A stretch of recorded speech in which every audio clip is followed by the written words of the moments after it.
حضرت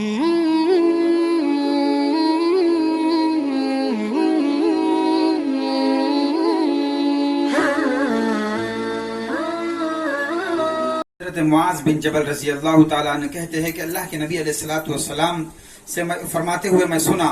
کہ 5 آدمی ایسے ہیں جس کو اللہ تعالیٰ اپنے ذمے میں لے لیتا ہے. ان 5 آدمیوں کی ذمہ داری خود اللہ لے لیتا ہے. سب سے پہلے وہ آدمی ہے جو اللہ کی دین کی اشاعت کے لیے گھر سے باہر نکل گیا. اپنی زندگی کا مقصد، ہدف اللہ کے دین کی حفاظت اور اشاعت کو مقصود بنا، اور وہ اللہ کے راستے میں پھرتا رہا اور ادھر ادھر جاتا رہا. تو یہ آدمی اللہ تعالیٰ کے ذمے کے اندر ہے، اللہ خود اس کی حفاظت کرتا ہے. دوسرا وہ آدمی ہے جب کوئی آدمی بیمار ہو جائے، اس کی اطلاع ملی کہ فلاں آدمی بیمار ہے، تو اس کے پاس عیادت کے ارادے سے جا رہا ہے، عیادت کے غرض سے، اور فرشتے اس کے لیے لینے کیا لکھنا شروع کر دیں گے، اور لکھتے لکھتے تھک جائیں گے کہ ہاں ہر نیکی کے اوپر فرشتے نہیں تھکیں گے، لیکن جب وہ کسی بیمار کی عیادت کے لیے جا رہا ہے تو فرشتے خود تھک جائیں گے، اور اللہ کہے گا کہ یہ بندہ میرے ذمے میں، میرے حوالے ہے، میں اس کی ذمہ داری میں خود لیتا ہوں. عیادت یہ اللہ کو بہت پسند ہے، اس لیے کہ بندہ جب پریشانی میں ہوتا ہے، بیماری میں، تو بندہ بندے سے آ کے پوچھتا ہے کہ بھائی تم کیسے ہو، کیسی تمہاری طبیعت ہے، تو یہ اللہ کو بہت پسند ہے. تیسرا وہ آدمی ہے جو صبح اور شام میں اللہ کے گھر کو آتا جاتا رہتا ہے، صبح شام مسجد کو آتا ہے، نماز ادا کرتے رہتا ہو. یہ آدمی بھی اللہ تعالیٰ کو سب سے زیادہ پسند ہے، اور اللہ تعالیٰ ایسے آدمی کو بھی اپنے ذمے میں رکھتا ہے، کہتا ہے کہ اس بندے کی ذمہ داری میری ہے، میری ذمہ داری ہے. چوتھا وہ آدمی ہے جو اپنے کوئی امام صاحب ہے محلے کے، پریشان ہے، تو ان کی مدد کے لیے جا رہا ہے. آج کل کون پوچھتا ہے صاحب،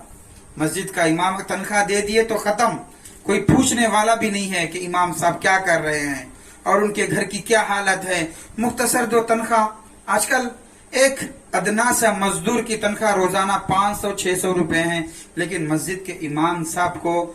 150 روپے دیا جاتا ہے، 150 روپے یا 200 روپے مشکل سے. تو آج کل اماموں کے اوپر جو ظلم، جو ستم ہو رہا ہے، کس دنیا میں کسی مخلوق پر، کسی نفس پر ایسا ظلم نہیں ڈھایا جا رہا ہے جو مسجدوں کے اماموں کے اوپر. تنخواہ دے دی اور اتنے کام گنانا شروع کرتے ہیں، اتنے کام گناتے ہیں کہ صبح سے اذان دے، مسجد کی صفائی کرے، یہ کرے، وہ کرے، نماز پڑھائے، بچوں کو پڑھائے، ہر چیز صفائی کرے، آپ پوری ذمہ دار. کوئی چھوٹی سی چھوٹی چیز کے لیے امام کو پوچھتے، بڑی سے بڑی چیز کے لیے بھی امام ہی کو پوچھتے ہیں. پھر سب سے کم تنخواہ امام صاحب کی ہے. ہر وقت جب بچہ پیدا ہو جائے تو امام صاحب کی ضرورت، کوئی مر جائے تو امام صاحب کی ضرورت، بچے کو نام رکھنا ہے تو امام کی ضرورت، نکاح کرنا ہے تو امام کی ضرورت.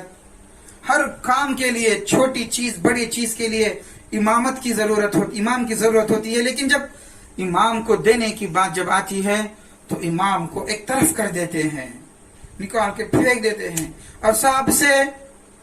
زیادہ پریشان جو رہتا ہے مسجد کا امام، اس لیے کہ تنخواہ کم ہے اور بال بچے زیادہ ہیں، کہ ہمارے مسجد کے احباب مصلی یہ پوچھتے بھی نہیں کہ حضرت تمہارے تنخواہ کے اندر تمہارا گزارا ہو رہا کیسے، کہ آپ کہیں سے آ رہے ہیں، دور سے آتے ہیں، بہار سے، یو پی سے لوگ آتے رہتے ہیں ہمارے پاس، تو ان سے پوچھتے بھی نہیں کہ بیچارے ان کی گھر کی کیا حالت ہے. کہ آج روزانہ 1000 روپے کمانے والا بھی پریشان ہیں،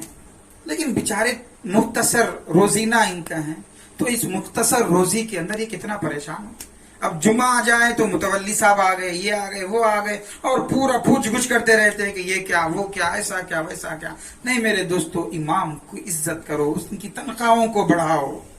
ان کی تنخواہوں کو بڑھاؤ. وہ دعا کریں گے، وہ خوش رہیں گے تو آپ کے گھر خوش رہیں گے. یاد رکھیے، اگر وہ گھر میں پریشان ہے تو پورا محلہ پریشان ہوگا. وہ اپنے بچوں کے ساتھ کھا پی کر خوش رہیں گے تو پورا محلہ خوش رہیں گا. ورنہ پورے محلے کا امام ہے لیکن اس کے گھر کے اندر اتوار بھی آ جائیں تو کبھی کبھار اگر گھر میں گوشت پک جائے تو اس کے بچے خوش ہو جاتے. لیکن ہمارے گھر میں ہر اتوار کے ہمارے بچے گوشت کھائے، مچھی کھائے، یہ کھائے، وہ کھائے، لیکن امام صاحب کو پوچھ کے بھی نہیں دیکھتے. عید آتی ہے تو امام کے بچوں کے پاس کپڑے بھی نہیں رہتے، تو امام صاحب کے بچے مسلیوں کے بچوں کے ساتھ جب دیکھتے ہیں تو جا کے پوچھتے کہ ابا جان آپ امام کیوں بنے، آپ بھی کوئی تاجر بن جاتے، آپ بھی کوئی نوکری تلاش کرتے، آپ بھی کوئی اچھا کاروبار کر لیتے۔ تو یہ وقت نہیں آنا ہے میرے دوستو، اس لیے ائمہ کا خیال رکھو، ان سے پوچھو کہ آپ کیسا چل رہا ہے، کچھ خرچ کو دیتے رہو، یہ مت سمجھو کہ تنخواہ دے دی تو سب ہم ان کا حق ادا کر دیا، پوچھتے رہو۔ اسی لیے کہتے ہیں کہ وہ آدمی جو امام صاحب کے مدد کے لیے اور ان کی دیکھ بھال کے لیے ان سے پوچھنے کے لیے جب جاتا ہے کہ آپ کیسے ہیں، تو اللہ تعالیٰ کہتے ہیں کہ میں اس پوچھنے والے بندے کی ذمہ داری میری ہے، میں لے لیا اس کے ذمے کو۔ ہاں یہ ہے امام کا مقام و مرتبہ، ہم نہیں جانتے ہیں، نہ جاننے کی بنا پر یہ سب چیزیں ہیں۔ پانچواں آدمی وہ ہے جو دنیا مافیا سے الگ ہو گیا اور ایک طرف کو بیٹھ گیا اور یہ سوچتے رہا کہ بھائی مجھے کسی چیز کی ضرورت نہیں ہے، ان دنیا کے پھندوں میں نہیں پڑنا چاہتا ہوں، نہ کسی کی غیبت کیا، نہ کسی کی چغلی کیا، نہ کسی سے کینہ دل میں رکھا، اور نہ کسی کے تعلق اور اپنی زبان کو چلایا، نہ کسی پر تہمت اور نہ کسی پر کوئی عیب کشی کیا، بس وہ اپنی جگہ رہا، اپنی نمازیں پڑھتا رہا اور اپنی عبادت کرتی رہی، اللہ سے اپنا معاملہ رکھا۔ تو اللہ تعالیٰ ایسے بندے کو اپنا محبوب بناتے ہیں اور کہتے ہیں کہ اس بندے کی ذمہ داری میری ہے، میری